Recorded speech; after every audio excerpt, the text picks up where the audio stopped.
Thane railway स्थानकातील पादचारी पुलांवर प्रवाशांचा भार हलका करण्यासाठी रेल्वे प्रशासनानं मुंबई दिशेकडे नवा पादचारी पूल प्रस्तावित केलाय। हा पूल फलाट क्रमांक 1, 5 आणि 6 वर उतरणार आहे, तसंच स्थानकाच्या पूर्व पश्चिमेला जोडणार आहे। या नव्या पुलामुळे प्रवाशांचा इतर पादचारी पुलांवर होणारा भार मोठ्या प्रमाणावर हलका होणार आहे। ठाणे रेल्वे स्थानकातून दिवसाला 7 ते 8 लाख प्रवाशांची ये-जा होत असते।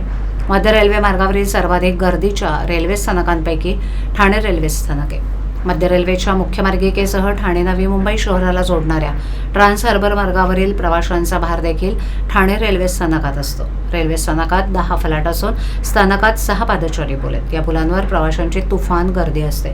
सकाळी रात्रीच्या वेळेस गर्दी वाढल्यास प्रवाशांमध्ये अनेकदा वादाचे प्रसंग उद्भवतात। मागील वर्षी पावसाळ्यात गर्दीमुळे पादचारी पुलाच्या जिन्यावर चेंगराचेंगरीची परिस्थिती निर्माण झाल्याच्या अनेक चित्रफित समाज माध्यमावर प्रसारित झाल्या होत्या। ठाणे स्थानकातील फलाट क्रमांक 5 आणि 6 वर नेहमीच गर्दी असते।